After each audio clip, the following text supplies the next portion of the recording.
Welcome to PolyInnovator. So this is the PolyInnovation Operating System as a second brain or life OS, almost a manifesto of sorts for the PIOS.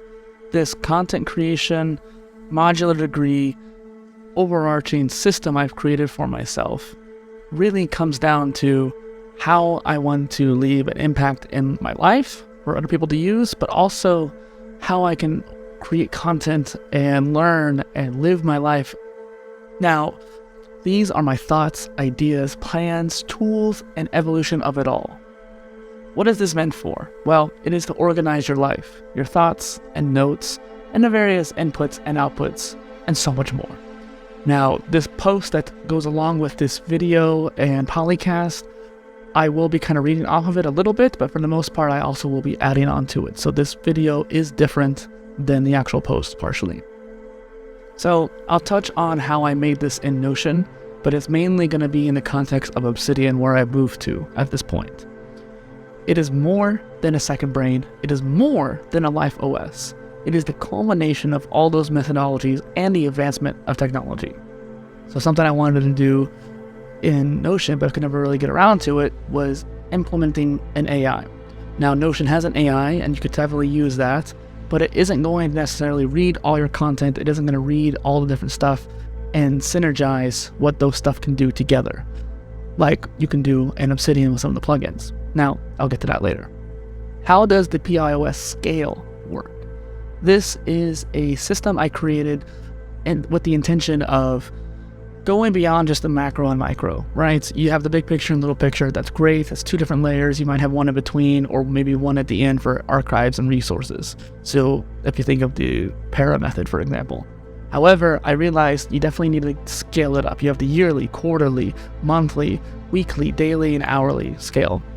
And to put that in perspective, the supra, macro, meso, micro, nano, and pico.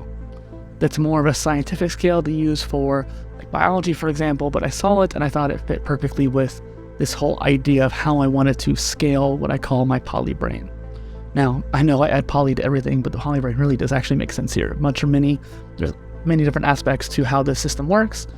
And the way I thought about it is that the supra yearly is more of the review and planning. You review the past year and plan for the future.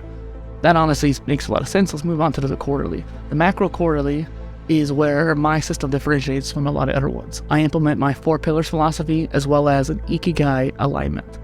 Now, 4 pillars are the body, mind, spirit, and emotions. Those are the 4 major aspects of your life.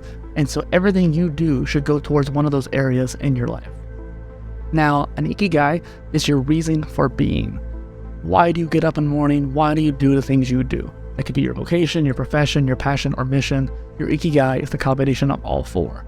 Now, I felt that each of these 8 items all really fit together, which is why they're in the quarterly. So every quarter, you want to basically track, are the things you're doing aligning with those areas of your life? Next, the meso monthly. This is where the goals, projects, and phases all come into play. Now, when I first came up with the PIOS, the phases were not necessarily in this stage, and I realized that this is perfect for it. And the phases are something that I think is unique to what I do as well, and I'll explain that in a moment. Everything you do is a task, right? Every learning opportunity you do, when you read an article or whatever, it's a task. Your task is to read that article and take notes. Your task to create a content piece, whatever. That's the most basic thing. Every task is essentially a note, which is how it breaks down in Obsidian. Notes and tasks, your little atomic pieces. The next step up are your goals and projects. Goals kind of go into projects, but projects also go side by side at certain points too. So those projects could be, for example, in my case, my modular degree system, the omni-content micro-content tool, or poly-content tool at this point, the poly-content CMS, which is essentially the same thing, but as just the tool. And then different books that I'm working on as a project. Those all are things that are going to be taking a long time for effort to do. But let's say that there's a topic or a sub-niche to your content that you want to focus on. So for me, let's say swimming. I'm writing my first book around swimming. That is one of my phases of content that I am doing. That is I don't want to give the number because I've changed the number a couple times, but that is one of my first phases that I'm focusing on, is how to swim, teaching that. I write a weekly newsletter that's leading up into the book. The book is the project. The newsletter are the different weekly pieces that are essentially my little micro goals and micro content that I'm doing. From there, those phases can be broken up into a lot of different other things too. So all your goals and projects fit into the phases. Next, we have the micro and weekly. These are your habits and systems that you are working on. So how you go about tracking your exercise, your journaling, your expenses, your weekly prep, that kind of thing, that all fits in under this category here. As they say, we do not rise to the level of our habits, but fall to the level of our systems. So your habits make up the bits and pieces of your systems. Your systems are what you have developed over the course of time pursuing some sort of goal. And so your exercise systems, for example. Next, we have nano and daily. Here's where things get a little bit complicated, and it's probably my most active spot of the PolyInnovation system for myself. The input and output.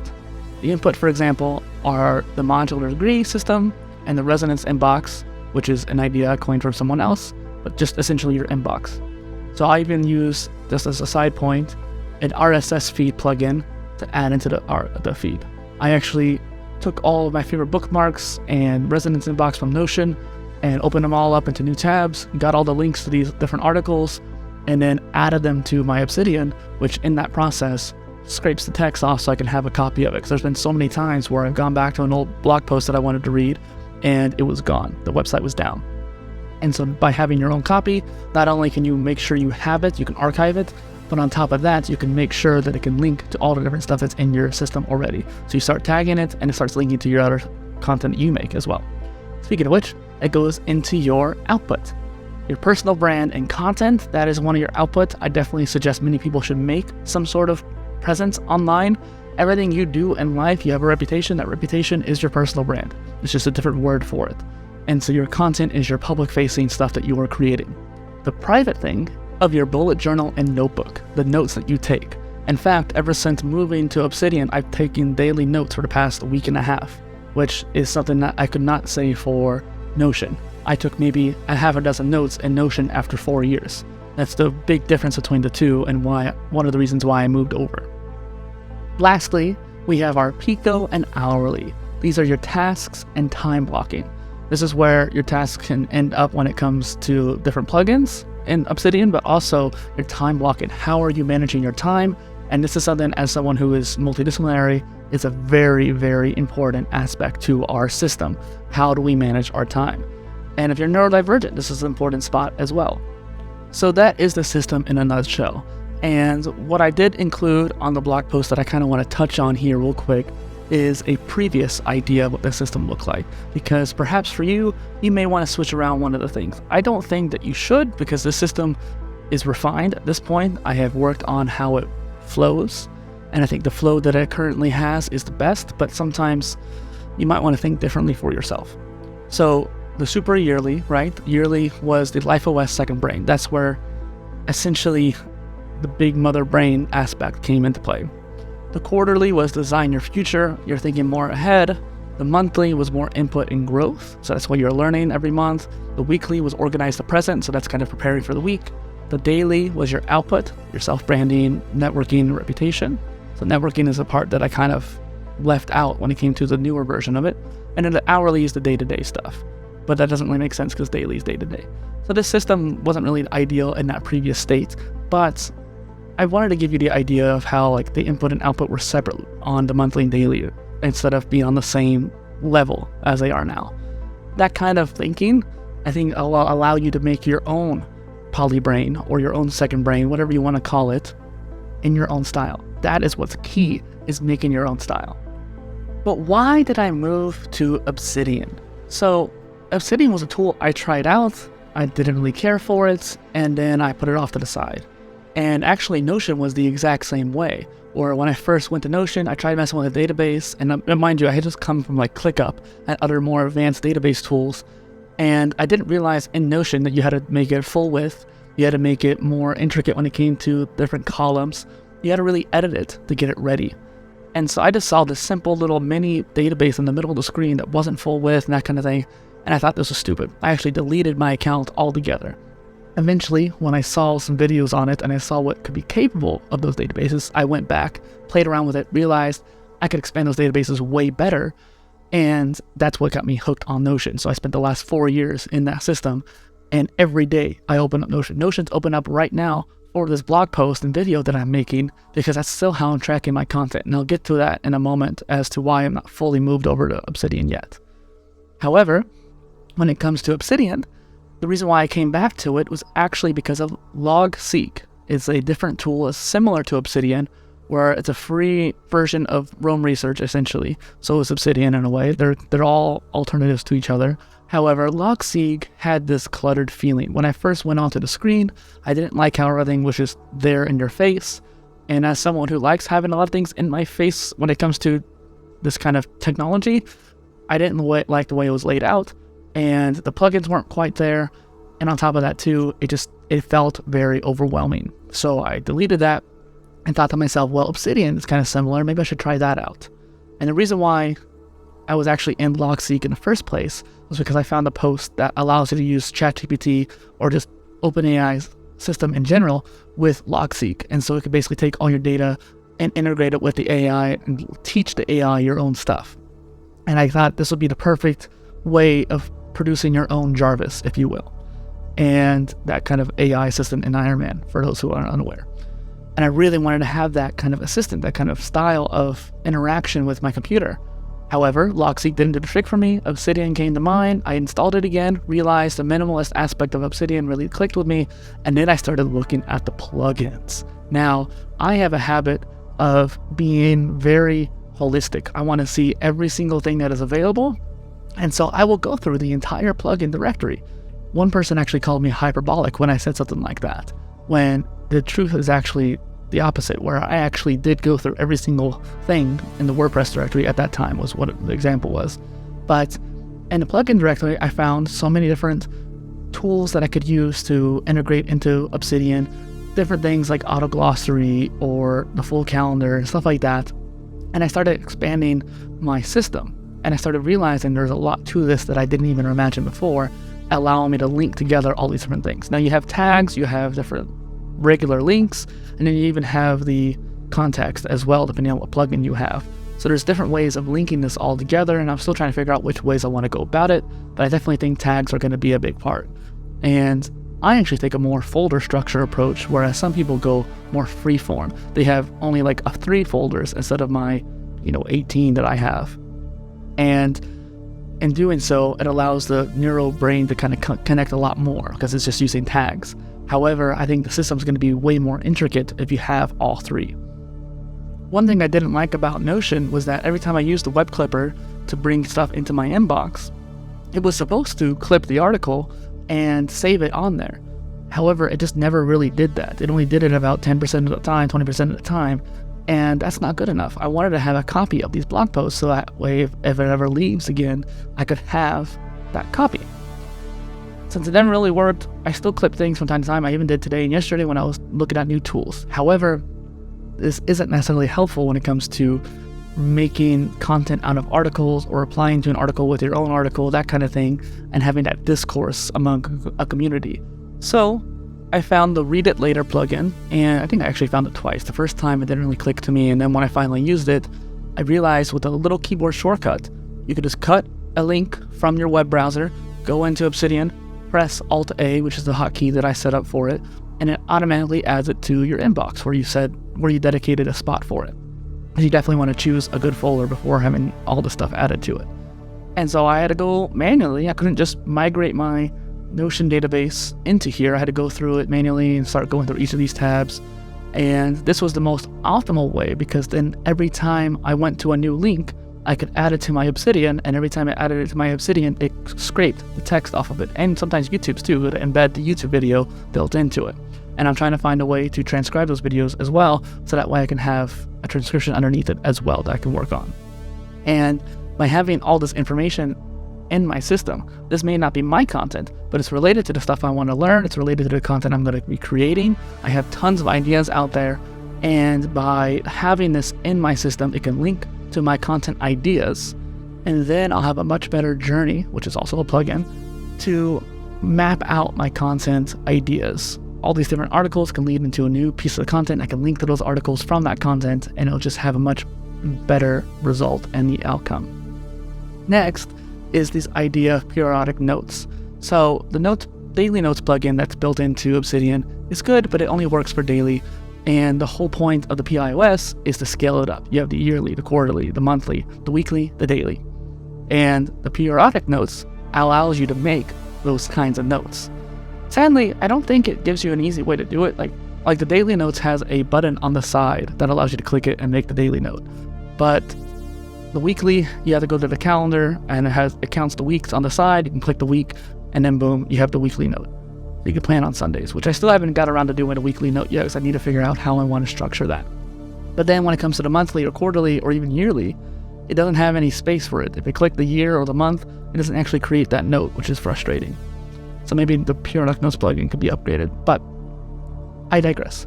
You can still create those manually, and it'll have it in the right spot for you. And that way, you can track what happened last year. You can track what happened over the course of this quarter. You can track what happened over the course of this month or plan for the next month, that kind of thing. All right, next is another reason why Obsidian is so powerful. Bidirectional linking and scaling information architecture. So bidirectional linking is the fact that when you make a link in one post and link it to another note, not post, but note, then you can actually access the other note from the other one, if that makes sense. So from the second note that you linked to, if you go into that note, it'll have the links going back to the other note. So even though you didn't make the link in the other note, the second one, it's already there because you linked it together already. And I know I explained that pretty poorly there, but it's a fascinating feature. You can do that in Notion, but it's just much more clunky to do it in Notion. You have to do the little drop down, and I don't know, it just never ended up working out to do it very quickly or easily, let alone with like hashtags too. I think hashtags is a very quick and easy way of getting the kind of nitty-gritty level of connections. And then the links going to take a little bit more work, but it's quicker to do with the typing and shortcuts in Obsidian.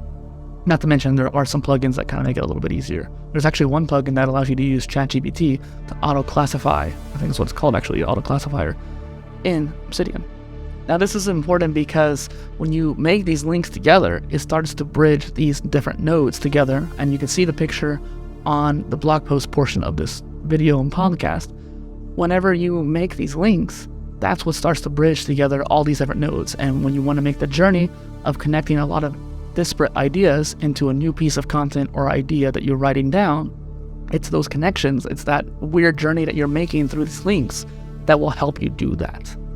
Next is this idea of web versus local information architecture. How you structure your information and data is extremely important. Now, before I get into the really dirt of things, let me explain why I went to Notion in the first place. I had tried dozens of different project and task management tools because I could not find a tool that would give me the different levels of abstraction that I wanted. So, for example, the PIOS, supra, macro, meso, micro, nano, pico, they identify that's fast, that scale is 6 levels of abstraction deep. And then within those folders, there's different levels of abstraction. So the meso monthly, for example, has goals, projects, and phases. That's 3 levels of abstraction just in that level alone, let alone the input and output has its own as well. And most of these tools, including even ClickUp, only had about 2 levels of abstraction. You had projects and tasks. That did not work for me. So when I came across Notion, it had this Lego-like approach where you could just build out as many levels as you wanted, and that's what eventually led to the PIOS development. I actually had a eureka moment a couple years ago when I first came across this idea, because I had this scale in mind, but I didn't necessarily have it implemented.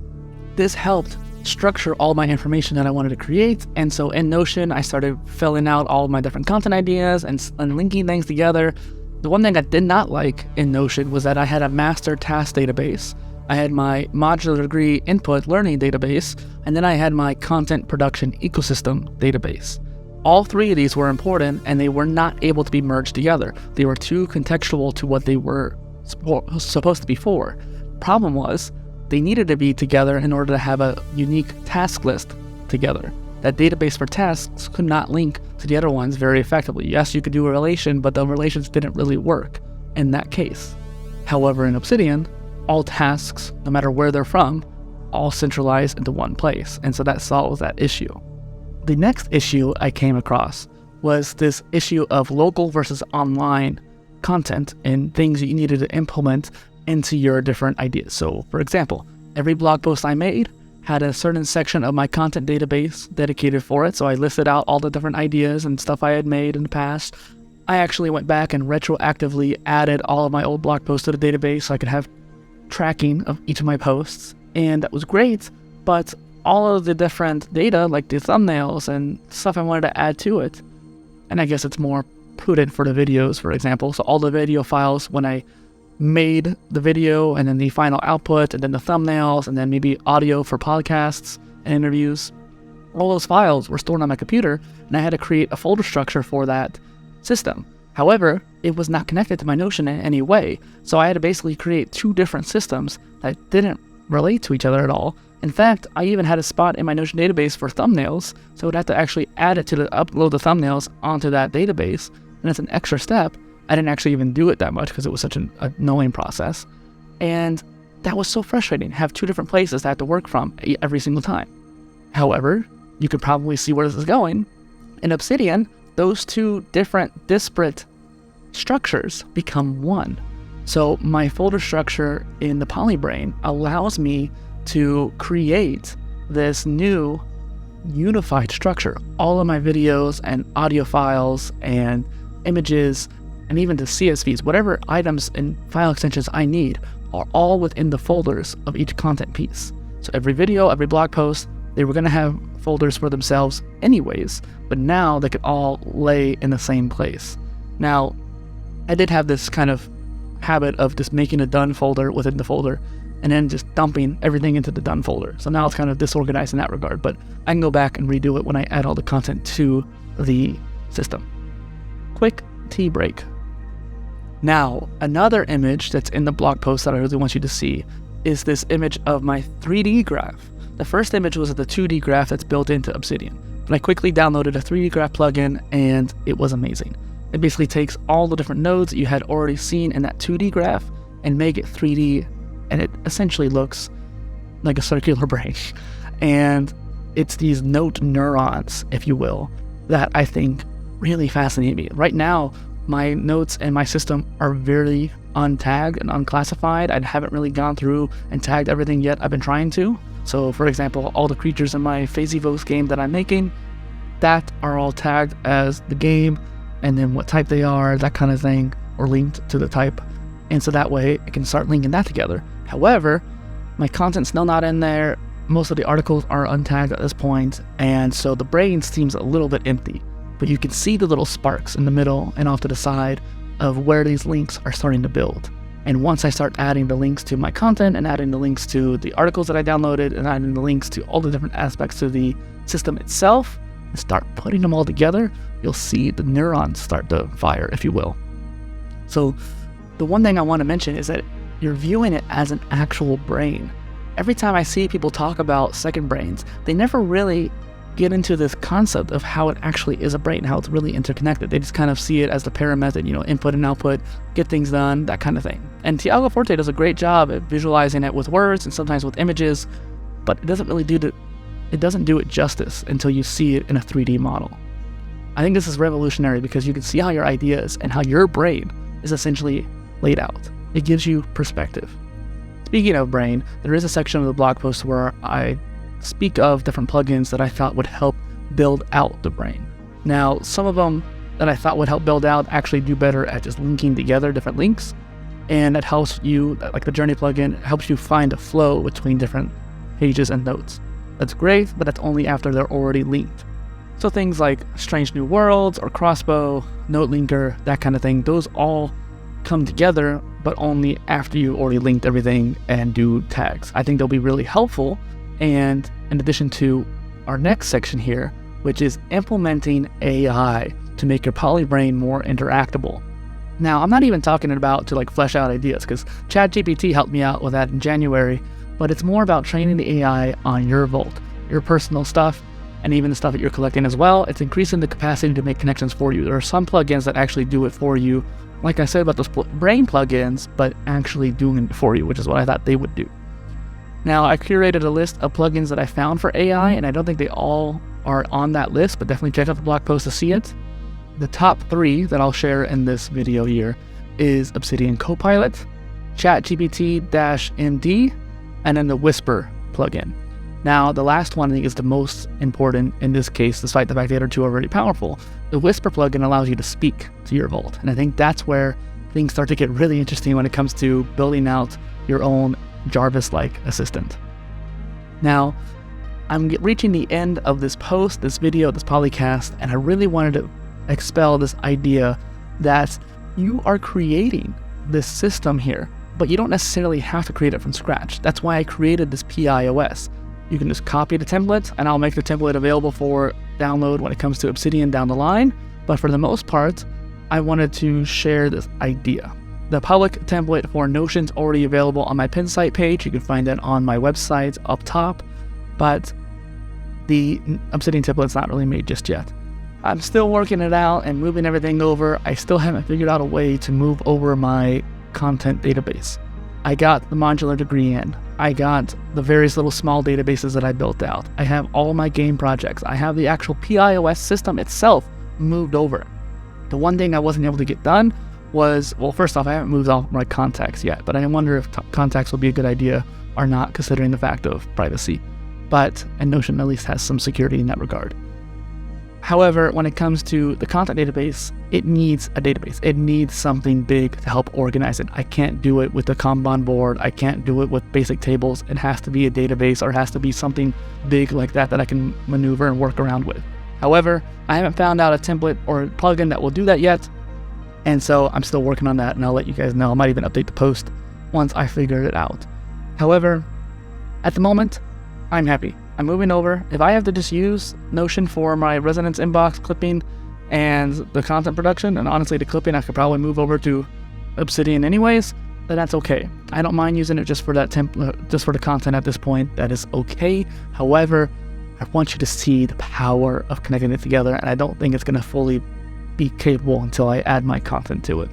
Because I have over 400 blog posts at this point, over 200 podcasts, over 200 videos. All this coming together, I think it's just going to be amazing, and I'm so excited for you all to see it. Now, thanks for listening to this manifesto of sorts for the PIOS, and I hope that it helps you. I definitely suggest go and look at the blog post once again. All those plugins that I have found are listed on there. In fact, it's probably way too much, but that's how I like to do things. I like to be a little bit overzealous on how much I share. But please, let me know what you think of this PIOS system. I wish I could show you more right now. I won't show it until it's really finished. But thank you and goodbye.